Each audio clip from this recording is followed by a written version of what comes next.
We all know the Elvis Presley on the stage. The one with the swiveling hips, the curling lip, the voice that changed everything. We know the king of rock and roll, the movie star, the Las Vegas icon. But there was another Elvis, a private man who spent his nights reading books on religion, spirituality, and the paranormal. A man who lost his identical twin brother at birth and felt like a part of him was always missing. He carried a Bible with him everywhere. He also carried books on numerology, psychic phenomena, and life after death. He wasn't just a singer. He was a seeker. Did his fame and isolation push him to look for answers in unusual places? Or did Elvis Presley, the boy from Tupelo, Mississippi, actually have a connection to something beyond our world? People close to him, from his spiritual advisor to his last girlfriend, have told stories for years. Stories of strange lights, voices from nowhere, and hands that could heal. These aren't the stories you see in the official biographies. They are whispers, rumors, unverified tales from late nights at Graceland. But they paint a picture of a man convinced that there was more to life than what we can see. Was he just a deeply spiritual man on a quest? Or did he experience things that defy rational explanation? Number 15. Did Elvis really see a UFO in the desert? The story goes like this. It was the late 1960s, and Elvis was driving through the desert in Arizona with his hairdresser and spiritual confidant Larry Geller. They were heading back to California. The night was dark. The road was empty, and then they saw it, a series of bright, strange lights in the sky. They weren't from a plane. They didn't move like a helicopter. They were silent, and they moved in ways that seemed impossible, darting around and then holding perfectly still. According to Geller, who wrote about the incident in his book, If I Can Dream Elvis's Own Story, they pulled the car over and just stared. They were both mesmerized and a little scared. Geller claimed Elvis felt a strange connection to the lights. He wasn't just an observer, he felt like they were aware of him too. He described a feeling of mental communication, a sense of understanding passing between him and whatever was up there. After a few minutes, the lights shot off into the distance and disappeared. They sat in the car in silence, trying to process what they had just seen. Elvis, Geller said, was convinced they had witnessed a craft from another world. This wasn't just a one-off thing for Elvis. His interest in UFOs was real. He owned several books on the subject, including The Flying Saucers Are Real by Donald Kehoe, a retired Marine Corps major who became a well-known UFO researcher in the 1950s. This was the era of Project Blue Book, the U.S. Air Force's official study into unidentified flying objects, which ran from 1952 to 1969. Public fascination was at an all-time high. People were seeing things everywhere, especially in the vast, empty skies of the American Southwest. Elvis's friends in the Memphis Mafia confirmed his interest. They said he would often talk about aliens and the possibility of life on other planets. And it fit into his larger spiritual search. He was looking for evidence that the universe was bigger and more mysterious than most people thought. A UFO sighting wasn't just a weird event for him. It was a confirmation. It was proof that God's creation was infinite and that humanity wasn't alone.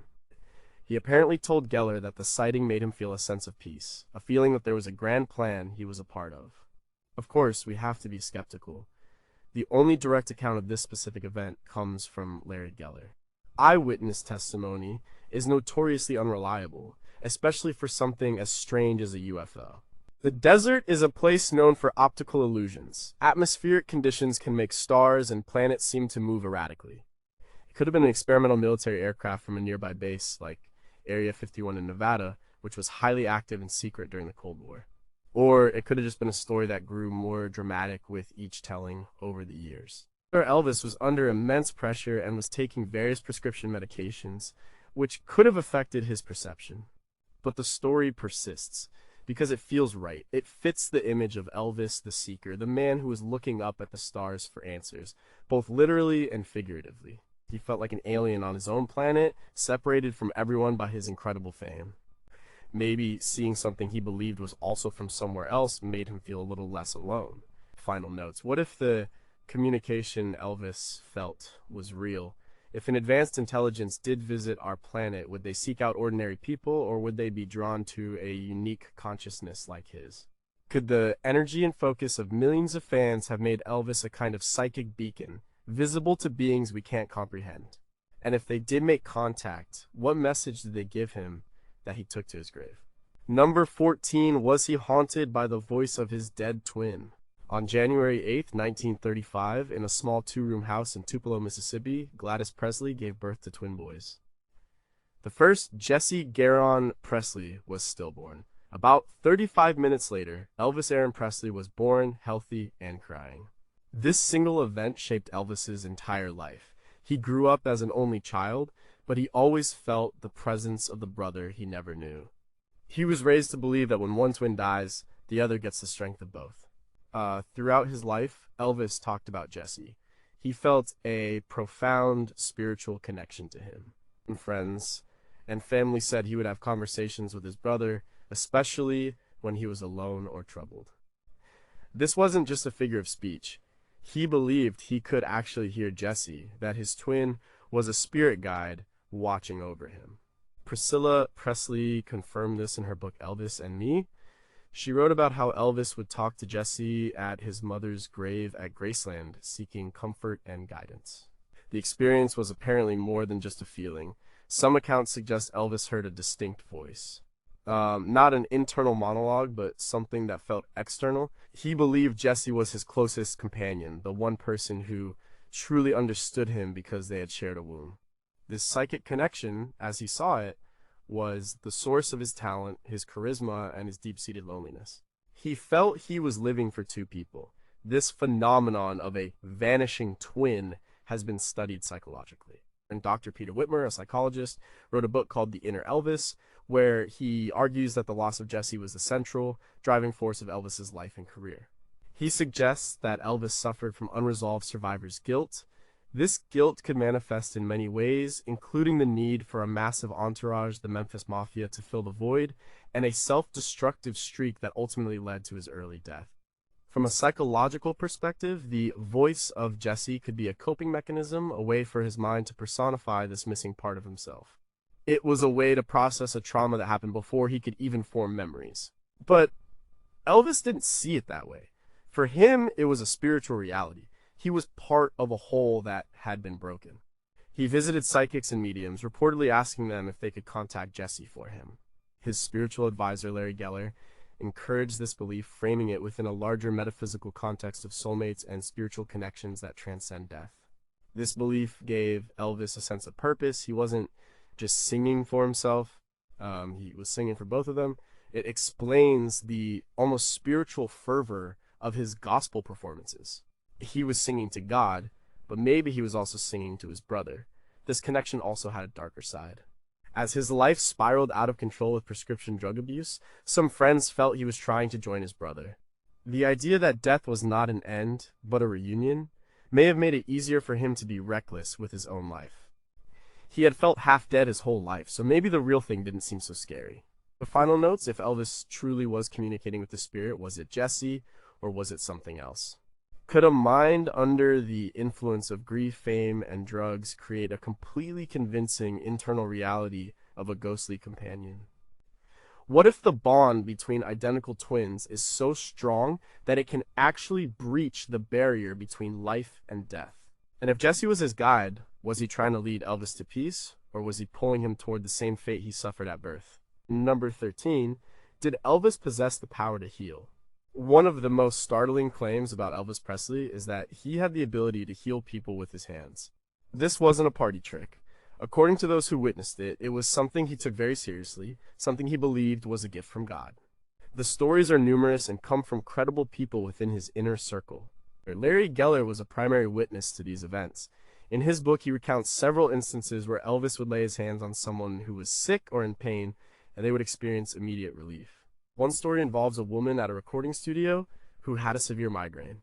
Elvis, seeing her distress, calmly walked over, placed his hands on her head, and closed his eyes. After a minute, he took his hands away, and the woman's migraine was gone. She was stunned. Elvis just acted like it was the most natural thing in the world. Another well-known account comes from his friend and bodyguard, Sonny West. West said that he once had a painful boil on his hand that wouldn't go away. Elvis told him to sit down, took West's hand, and concentrated. West described a feeling of intense heat coming from Elvis's palms. The next day, the boil was significantly better and healed quickly. These weren't isolated incidents. Members of the Memphis Mafia would sometimes ask him for help with aches and pains, and he would oblige. Elvis's belief in healing power came from his deep study of spiritual texts. He was fascinated by the stories of Jesus healing the sick in the New Testament. He also read books on esoteric and Eastern philosophies that discussed prana, or life force energy, which could be channeled for healing. He believed that this energy flowed through everyone, but that some people were more attuned to it. He felt that his faith, combined with a sincere desire to help someone, allowed him to act as a conduit for this divine energy. And scientifically, this can be explained by the placebo effect. The placebo effect is a documented phenomenon where a person can experience a real improvement in their condition simply because they believe they are receiving a powerful treatment, even if it's just a sugar pill. The belief itself triggers the body's own healing mechanisms. When the king of rock and roll, a figure of immense charisma and power, places his hands on you and tells you you'll feel better, the psychological impact is enormous. Your brain could easily be convinced to release endorphins, which are natural painkillers, or to reduce inflammation. It's not magic, but the power of the mind, which is remarkable in its own right. There is also the concept of therapeutic touch. While controversial in mainstream medicine, some practitioners believe that a healer can influence a patient's energy field to promote healing. Studies on this are inconclusive, but the personal anecdotes are powerful. Elvis had a presence that people described as electric. When he focused that energy on someone with intent, it's not hard to imagine them feeling something. As Elvis apparently never tried to heal himself, which is the tragic irony, he suffered from numerous health problems from high blood pressure to an enlarged colon, all exacerbated by his drug use. When asked why he couldn't heal his own ailments, he reportedly said that the power didn't work that way. It was something that had to be given away freely, not used for oneself. Final notes. Was the energy people felt simply the power of suggestion from one of the world's most charismatic men? Or did Elvis tap into a genuine, measurable, biological, or spiritual energy that we don't yet understand? If he could heal others, why was he so utterly incapable of healing the deep pain and sickness within himself? Was this power a true gift, or was it a delusion that made him feel more godlike and disconnected from his own very human frailty? Number 12, was his birth marked by a heavenly light? This story is more of a legend, a piece of folklore that has attached itself to the Elvis myth. It's almost impossible to verify, but it's told and retold by fans and biographers. The tale claims that on the night Elvis was born, January 8th, 1935, a strange, bright blue light was seen hovering in the sky directly over the tiny shack in Tupelo where he was delivered. His father, Vernon Presley, is sometimes cited as the source of this story. He allegedly told people that he went outside for a moment after Elvis was born and saw the unexplainable light. It wasn't a star, it was something different, something special. It was taken as an omen, a sign from God that this child was destined for great things. The story taps into a classic element of mythology, the hero's birth being marked by a supernatural event. It's a pattern we see in the stories of religious figures and legendary kings throughout history. There is no official record of this event, no newspaper clipping from 1935 describing a strange light over East Tupelo. It exists purely in the realm of oral history. Vernon was known to be a storyteller, and it's possible the story was invented or exaggerated years later, after Elvis had already become a global superstar. It's the kind of story that helps make sense of the impossible. How could a poor boy from the middle of nowhere become the most famous man in the world? Well, he must have been chosen. He must have been marked from birth. Larry Geller claimed that Elvis knew about this story and believed it.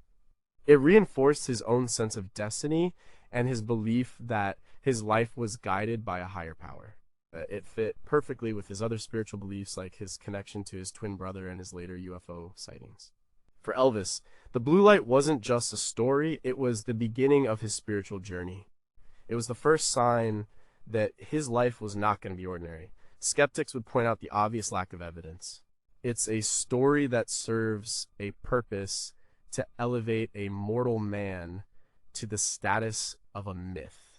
People want their icons to be larger than life, and a story like this does exactly that. It's a form of retroactive prophecy. After the miracle of his career happened, a story emerged to predict it from the very beginning. It could have been a misidentified astronomical event, a weather phenomenon, or simply nothing at all. But whether it's true or not, the story of the blue light tells us something important about how we view genius and destiny. We struggle to accept that something as massive as the career of Elvis Presley could be the result of simple talent, luck, and hard work. We want to believe there was something more at play, a divine hand on his shoulder from the moment he took his first breath. The story persists because it feels emotionally true, even if it might not be factually accurate. It's a piece of modern American folklore. Final notes. Could a powerful spiritual event leave a physical trace like a light in the sky? Is it possible that certain births are marked by phenomena that science cannot currently detect or explain? If the light was real, was it a message for Elvis, or was it for the world a warning and a promise of what was to come? And what does it say about us that we need to believe our heroes are born from magic? Number 11, could he actually see people's auras?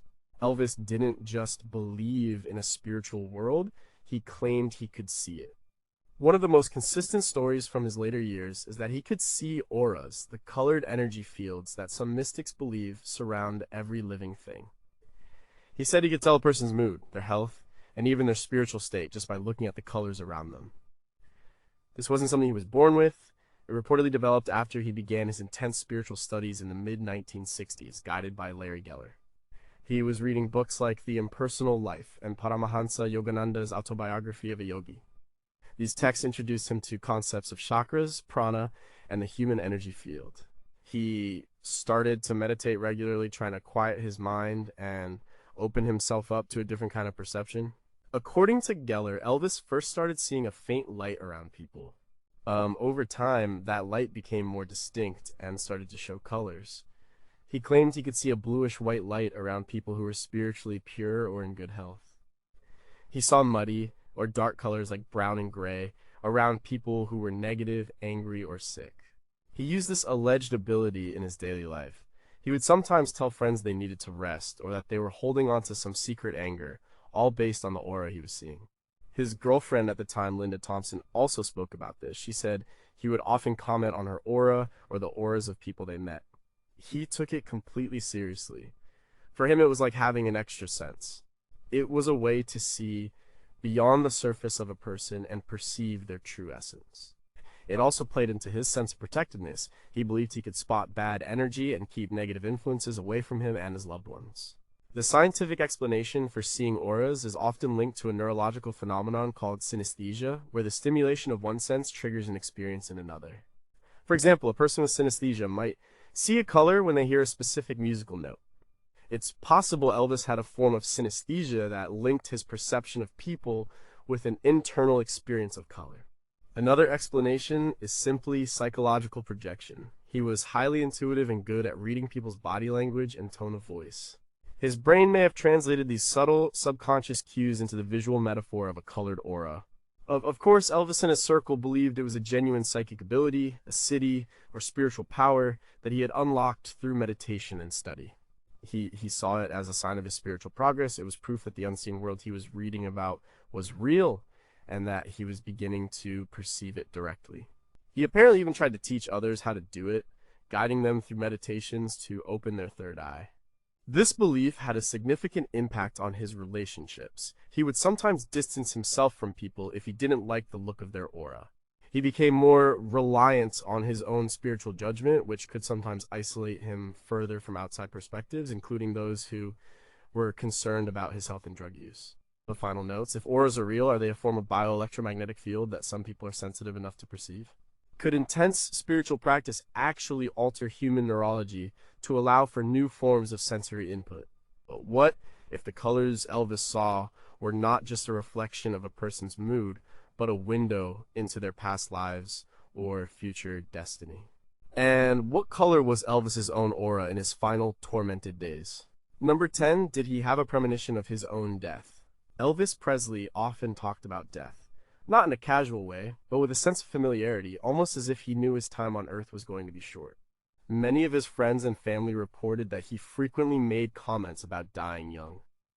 He seemed convinced that he would not live to an old age. As early as the 1960s, he told his friends that he would probably die around the same age his mother did. Gladys Presley died in 1958 at the age of 46. Elvis died in 1977 at the age of 42. The proximity of those ages is chilling. Was this a genuine psychic premonition, a deep, intuitive knowing of his own fate, or was it something else? Priscilla Presley wrote that he was obsessed with the idea. He would talk about the future and say things like, I probably won't be around then. It wasn't always morbid, sometimes it was just a matter-of-fact statement. He felt he had a limited amount of time to accomplish his goals, both professionally and spiritually. This could explain the frantic pace of his work in the late 60s and 70s, the endless touring and recording. He might have felt a clock ticking that no one else could hear. His last serious girlfriend, Ginger Alden, who found him dead on August 16, 1977, recalled conversations they had in his final months. He spoke about wanting to change his life, but also about a sense of resignation. He seemed tired, worn down by his life. He told her he felt his purpose was nearly complete. From a rational perspective, this premonition can be seen as a self-fulfilling prophecy. Elvis was not a healthy man. His diet was famously terrible. He suffered from a range of serious health issues, including an enlarged heart and colon, glaucoma, and high blood pressure. And most significantly, he was severely addicted to a dangerous cocktail of prescription drugs. He was taking uppers, downers, and painkillers, often in staggering quantities. Anyone living that lifestyle, and anyone seeing him live it, could have reasonably predicted he wouldn't live a long life. His body was giving him constant signals that it was shutting down. Perhaps his premonition was not a message from the future, but a deep, subconscious acknowledgement of the damage he was doing to himself in the present. His mind knew what his body was going through, even if he was in denial on a conscious level. But for Elvis, it was tied into his spiritual beliefs. He was fascinated with the concept of destiny and predestination. He read books on numerology and astrology looking for clues about his life path. He may have come to believe that his early death was written in the stars, an unavoidable part of his journey. This belief might have been a comfort in a way. If his death was fated, then his self-destructive behavior wasn't the cause, it was just a symptom of a destiny he couldn't escape. It absolved him of some of the responsibility. The story is powerful because it adds another layer of tragedy to his death. It suggests he was a prisoner of his own fate, walking knowingly toward his end. Its final notes. What is the difference between a premonition and a psychological certainty born of self-destruction? Could a person's spirit know its departure date, even if the conscious mind doesn't? If he truly knew he was going to die, were his final actions a desperate attempt to change his fate, or were they a form of acceptance? And if he could see his own end, did he also see what came next? Number 9, is Graceland haunted by the ghost of his mother? Graceland was more than a house for Elvis. It was his sanctuary, and the heart of that sanctuary was his mother, Gladys. Her death in 1958, when Elvis was just 23 and stationed with the army in Germany, devastated him. He never truly recovered. He kept her room at Graceland exactly as she had left it. It remained a private, sacred space for the rest of his life. It's no surprise, then, that many of the ghost stories surrounding Graceland center on her. Over the years, staff, family members, and even visitors have reported strange occurrences at the mansion, particularly in and around Gladys's old room. People have claimed to see a shadowy female figure walking the upstairs hallways. Others have reported hearing soft humming or crying coming from the empty room. The scent of Gladys's favorite perfume has allegedly appeared out of nowhere. Priscilla Presley has spoken about the eerie feeling in the house after Gladys's death. She said Elvis felt his mother's presence there constantly. It was a source of both comfort and great sadness for him. He would often go to her room and just sit, sometimes talking to her as if she were still there. Did he just feel her memory, or did he feel her actual spirit? For Elvis, the line was probably blurry. He believed in life after death, and he desperately wanted to believe his mother was still watching over him. One specific story involves a television in the house that would supposedly turn on by itself, always to a channel playing gospel music, which Gladys loved. Repairmen were called, but they could never find anything wrong with the set. These kinds of stories are typical of hauntings, objects moving, phantom sounds, and strange smells. They are small, personal events that are impossible to prove but deeply unsettling for those who experience them. After Elvis died, the stories didn't stop. In fact, some say they intensified. Now, visitors and employees report seeing not just Gladys, but Elvis himself. The most common sighting is of a figure in a white jumpsuit seen near his grave in the meditation garden. People have also claimed to see his face looking out of the upstairs windows of the mansion, an area that is off limits to the public. From a skeptical viewpoint, Graceland is a place saturated with emotion. Millions of people visit it every year, bringing their own feelings of love, grief, and adoration. It's a massive focal point of psychic energy. Psychologists would call this emotional residue. It's not a ghost, but the powerful imprint of memory and emotion on a location. People who are highly sensitive or who are expecting to feel something might interpret a cold spot or a strange sound as a paranormal event. This is especially true for a place so associated with tragedy and premature death. The power of suggestion is immense, but for believers, Graceland is a classic haunting. It's a place where people with deep emotional ties died, leaving a part of themselves behind. The love between Elvis and his mother was legendary. It's a bond that many believe could easily transcend death. Final notes. If spirits do remain in places they loved, is Graceland now home to both Elvis and his mother? Do they interact? Are they at peace? Or are they replaying the tragedies of their lives? Could the sheer emotional energy of millions of fans actually create a thought form, a kind of psychic echo of Elvis that now haunts the mansion? And what would Elvis say if he could see the millions of strangers walking through his private home every year? Number 8, was that really his face in the clouds? On August 18th, 1977, 2 days after Elvis died, thousands of grieving fans gathered outside Graceland for his funeral procession. It was a hot, emotional day. As the white hearse carrying his body passed through the gates, something strange happened in the sky. People looked up and saw it.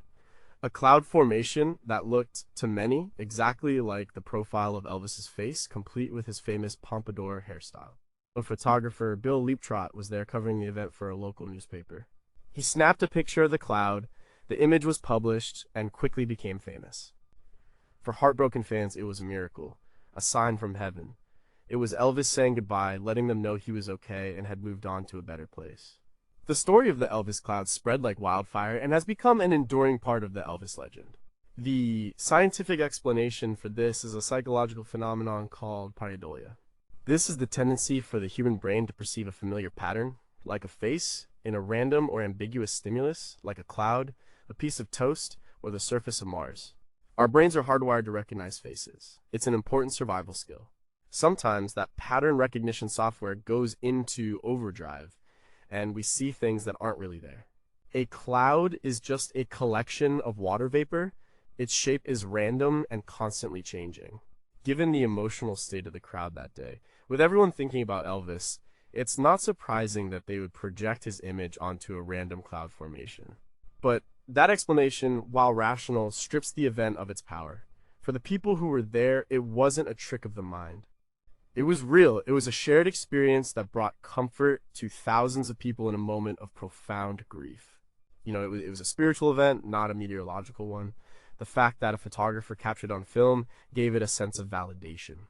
It wasn't just a feeling, it was something you could see in a picture. Elvis himself had a history with seeing signs in nature. Larry Geller tells a story about driving with Elvis once when Elvis suddenly stopped the car. He pointed to a cloud and said, "Do you see that? It's the face of Joseph Stalin." He believed that nature could send messages, that the spiritual world could manifest itself in the physical world.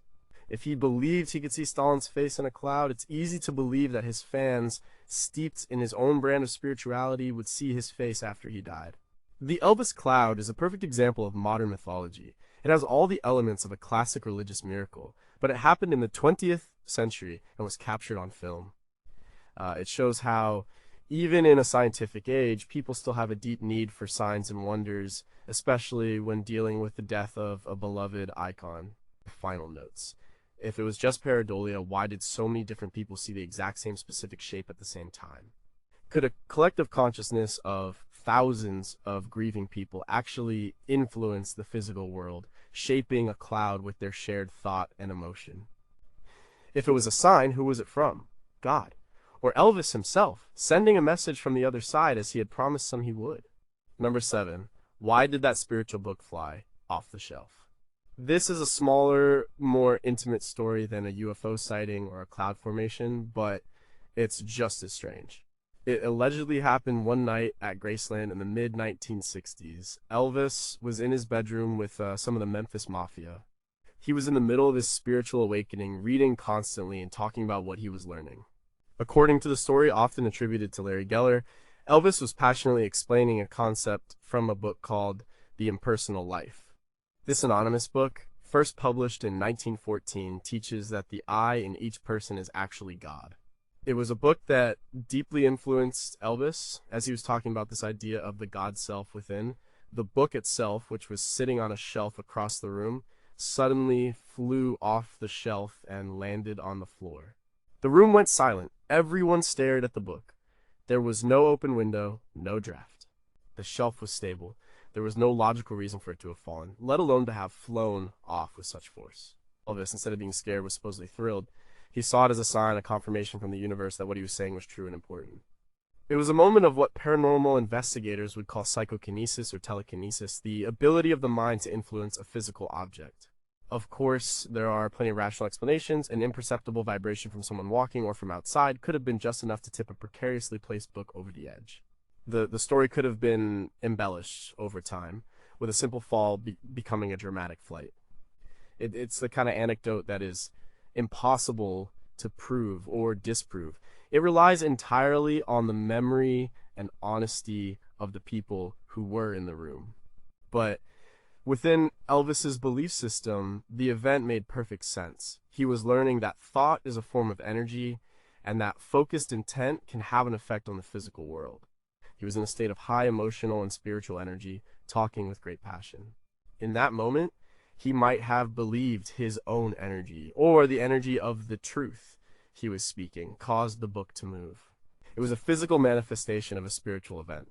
This type of phenomenon is often reported in places with a high degree of emotional or spiritual activity, sometimes called poltergeist activity.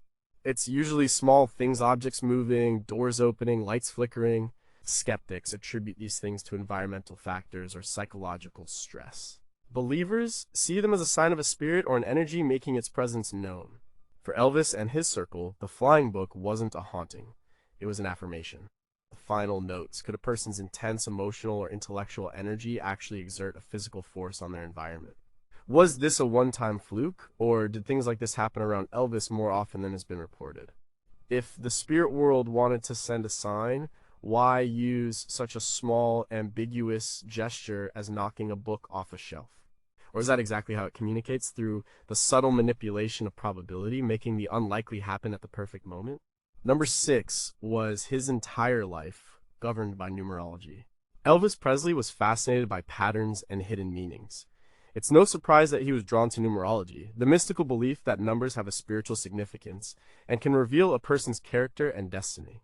He didn't just dabble in it, he actively applied it to his own life, looking for connections and clues in the numbers that surrounded him. His interest was sparked by the books he was reading, particularly those influenced by Chero, the pseudonym of William John Warner, a famous Irish astrologer and occultist of the early 20th century. Chero's systems of numerology assigned numerical values to letters and analyzed birth dates to reveal a person's life path number. Elvis and his friends would spend hours at Graceland working out the numerology of their names and birth dates. And Elvis found significance everywhere. For example, he was born on the 8th of the month, January 8th, 1935. He made his legendary comeback TV special in 1968. He saw the number 8 as being powerful and important in his life. In numerology, the number 8 is often associated with power, material success, and karma. It represents a balance between the material and spiritual worlds, which was the central struggle of Elvis's own life.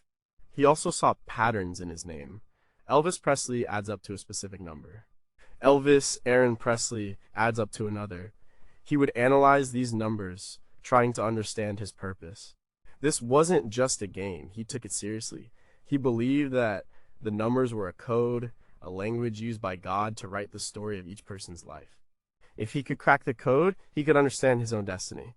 This search for numerical patterns can be seen as a way to find order in a chaotic and overwhelming life. Being Elvis Presley was an experience that few people could understand. He was surrounded by fame, money, and adulation, but also by isolation and pressure. Numerology offered a framework, a sense of control, It suggested that his life wasn't just a series of random events, but part of a grand, divinely ordered design. From a psychological perspective, this is a form of apophenia, the human tendency to perceive meaningful connections between unrelated things. It's similar to pareidolia, seeing faces in clouds. Our brains are pattern-making machines. If you look for numerical patterns long enough, you will eventually find them, whether they have any objective meaning or not. You can find significant numerical connections in almost anyone's life if you try hard enough. But for Elvis, it was another tool in his spiritual quest. It was a way to feel connected to the universe and to believe that his life, with all its incredible highs and tragic lows, had a purpose. He felt he was on a specific path, and numerology was one of the maps he used to try to navigate it. Final notes. Is numerology simply a system of self-fulfilling prophecy where we find the patterns we want to find? Or is there a genuine underlying mathematical structure to the universe that influences our lives in ways we don't understand? If Elvis's life was truly governed by numbers, did those numbers predict his tragic end? And could the date of his death, August 16th, 1977, be decoded to reveal the final secret of his life's purpose? Number 5, did he travel outside his own body? Of all the paranormal experiences attributed to Elvis, one of the most profound is the claim that he had out-of-body experiences, OBEs. An OBE is a sensation of floating outside one's physical body, being able to look down upon it and the surrounding environment. It's a phenomenon reported across cultures and throughout history, often associated with near-death experiences, deep meditation, or trauma. And Elvis's interest in this came directly from his spiritual readings. Books on yoga, theosophy, and other mystical traditions often describe the astral body, a subtle, energetic duplicate of the physical body that is capable of traveling on its own. The practice of consciously leaving the physical body is known as astral projection. Elvis was captivated by this idea. It represented the ultimate freedom, the ability to escape the prison of his body and the cage of his fame. According to Larry Geller, Elvis actively tried to induce these experiences through meditation. He would lie down in a quiet room, focus on his breathing, and try to project his consciousness out of his body. Geller claims that Elvis succeeded on at least one occasion. He described the experience to Geller in detail. He said he felt a vibrating sensation all over his body, heard a loud buzzing sound, and then suddenly found himself floating near the ceiling of his bedroom, looking down at his own body lying on the bed. He said he felt a sense of incredible peace and detachment. He wasn't scared, he was exhilarated. He felt he had touched the reality of his own soul. This alleged experience had a huge impact on him. It was no longer just a theory from a book. It was something he had personally verified. It solidified his belief that he was not his body, he was a spirit temporarily inhabiting a physical form. This belief helped him cope with the physical pain and health problems he was suffering from. It also lessened his fear of death. If he could leave his body while he was alive, then death was simply a permanent version of that same process. The scientific community has several explanations for OBEs. They are often seen as a type of complex hallucination or a dissociation of consciousness, which can be triggered by various factors including sensory deprivation, psychological stress, or certain drugs. Neurologists have even been able to induce OBE-like sensations in patients by stimulating a specific part of the brain called the temporoparietal junction. This suggests that the experience, while feeling very real, might be a product of brain activity rather than the soul actually leaving the body. Given Elvis's prescription drug use, it's certainly possible that medication could have been a contributing factor to such an experience. But for Elvis, the source of the experience was irrelevant. The meaning was what mattered. And it was proof of an afterlife. It was proof that his consciousness, his true self, would survive the death of his body.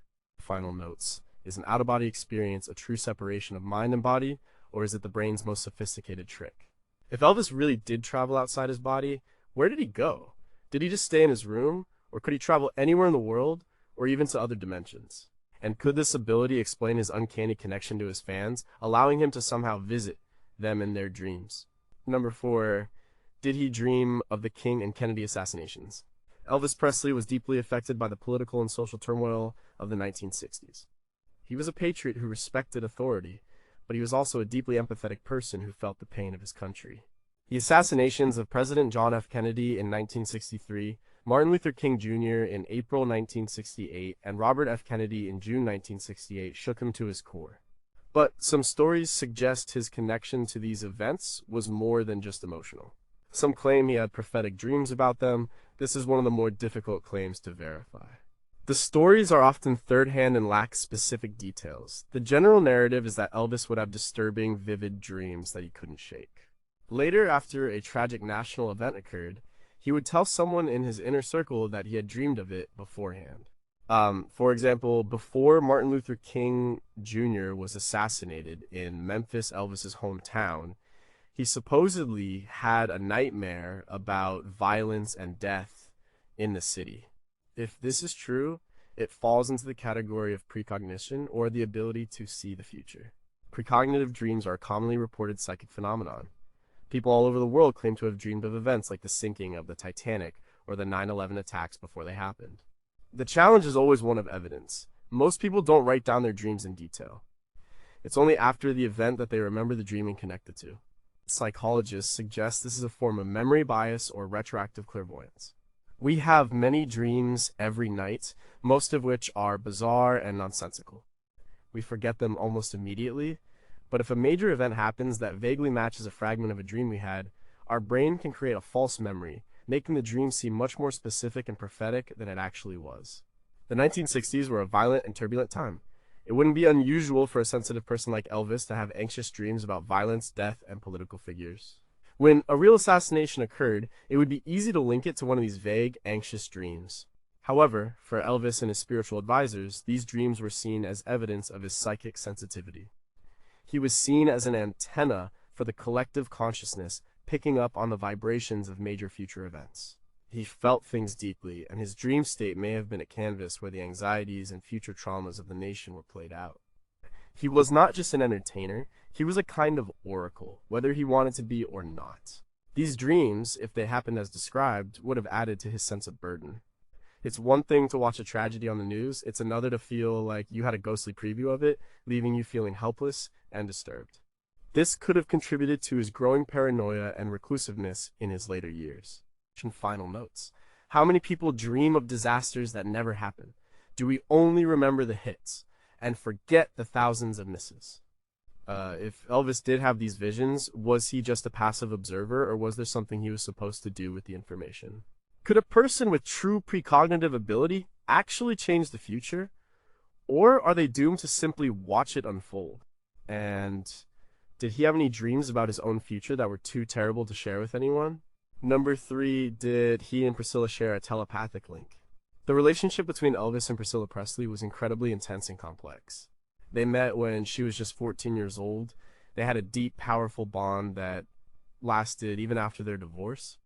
Part of that bond, according to some stories, was psychic. They supposedly shared a telepathic connection, an ability to know what the other was thinking or feeling, even when they were miles apart. Priscilla herself has hinted at this in her writings and interviews. She described times when she would be thinking of something, and Elvis would suddenly say it out loud. Or he would call her at the exact moment she was thinking about him. He would sometimes buy her a gift that was the exact thing she had been secretly wanting. For them, it was more than just the intimacy of a long-term couple who know each other well. They believed it was a genuine mind-to-mind connection. Elvis was a firm believer in telepathy. It was a common topic in the spiritual books he read. The idea that consciousness is not confined to the brain and that thoughts can be transmitted like radio waves resonated with him. He believed that people who shared a deep emotional bond like soulmates could develop this ability naturally, and he saw his connection with Priscilla as proof of this. One famous story takes place after they had separated. Priscilla was living in California and Elvis was on tour. She was feeling particularly sad and lonely one night. Suddenly, the phone rang. It was Elvis. He said, "I felt you were sad and needed me." This kind of incident happened more than once. It was an uncanny connection that seemed to defy logical explanation. Of course, a skeptic could explain this easily. Couples who have been together for years learn each other's habits, routines, and emotional triggers. They can often predict what the other person is going to say or do. It's not telepathy, it's a highly developed form of empathy and observation. As for the phone calls, it could be a coincidence. Or Elvis, feeling lonely himself on the road, might have called her frequently, and she only remembers the times when the call seemed to magically match her mood. We tend to remember the hits and forget the misses. But for Elvis and Priscilla, it was a sign of their unique bond. It was something special that set their relationship apart. Even after the divorce, they remained deeply connected, and this psychic link was a part of that. It reinforced Elvis's belief that some connections are so strong they operate on a spiritual plane, beyond the reach of physical distance or even marital status. This belief in a telepathic connection likely made their separation even more painful. How do you truly leave someone if you believe your minds are still connected?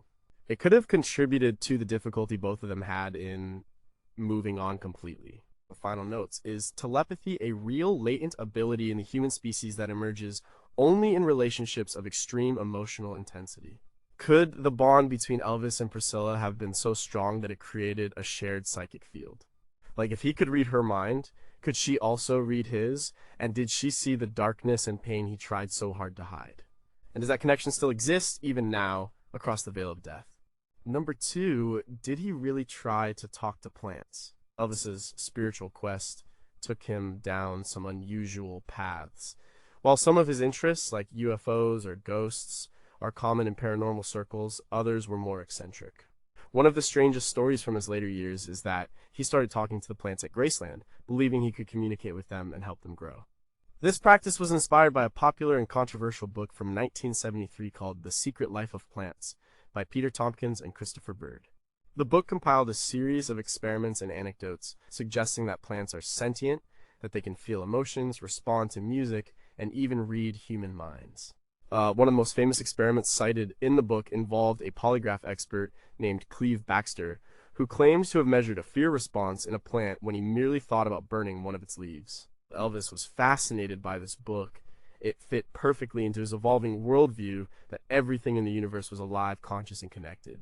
If plants were conscious, then they deserved respect and communication. So he reportedly began to practice what the book preached. He would walk through the gardens of Graceland, gently touching the plants and trees and speaking to them in a soft voice. He would encourage them to grow, telling them they were beautiful. He believed that by giving them positive energy and attention, he was helping them to thrive. The members of the Memphis Mafia were used to Elvis's eccentricities, but this was new. Some of them probably thought he was losing his mind, but for Elvis, it was a completely serious spiritual practice. It was an extension of his belief in the power of love and positive energy. If that energy could heal a person, why couldn't it also nurture a plant? It was an act of communion with nature, a way of connecting with the life force that he believed flowed through everything. Scientifically, the claims in The Secret Life of Plants have been largely debunked.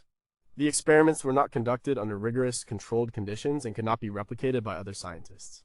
The responses measured in plants are more likely due to changes in static electricity, humidity, or faulty equipment. The idea of plant consciousness is considered pseudoscience by the mainstream biological community.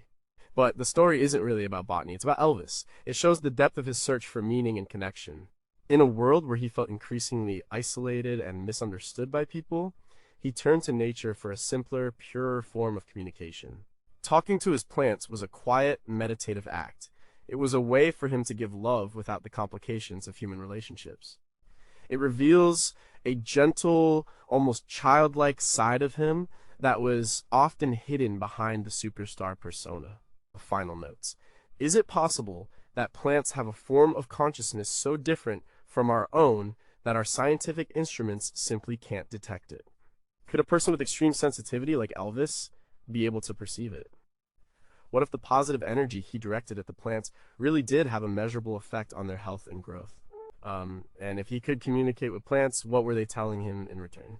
Number 1, did he promise to send a sign from the other side? This is the ultimate unverified story. It's the one that fuels the eternal hope of his most devoted fans.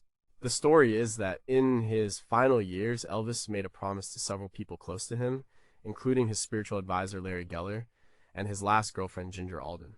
He promised them that if there really was an afterlife, and if he was able to, he would find a way to send them a sign after he died. He was obsessed with the question of what happens after death.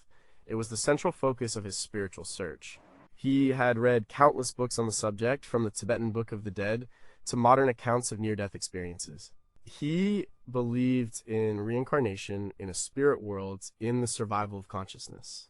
But he still had a sliver of doubt. He wanted definitive proof, so he made a pact. He would be the one to go first and send back a message. The nature of the sign was never specified. It would just be something that they would recognize. This promise is the reason why, for decades after his death, people have been looking for him everywhere. Every Elvis sighting, every strange coincidence, every face in the clouds is interpreted through the lens of this promise. It's the reason why the idea that Elvis is still alive has so much power. It's a literal interpretation of a spiritual promise. Has the sign ever been sent? It depends on who you ask. Larry Geller believes he has received many signs. He has written about strange synchronicities, meaningful dreams, and feelings of Elvis's presence. Fans who visit Graceland often leave convinced they have had a personal experience, a feeling, or a sign that the king is still around. The Elvis cloud at his funeral is seen by many as the first and most dramatic fulfillment of his promise. From a psychological standpoint, this is a classic example of confirmation bias. If you are actively looking for a sign from Elvis, you will find one. Your brain will connect the dots between unrelated events and create a meaningful pattern. It's a coping mechanism for grief. The promise of a sign keeps the connection to the deceased person alive.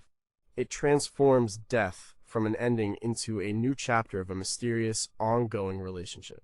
But to dismiss it as just psychology is to miss the power of the story.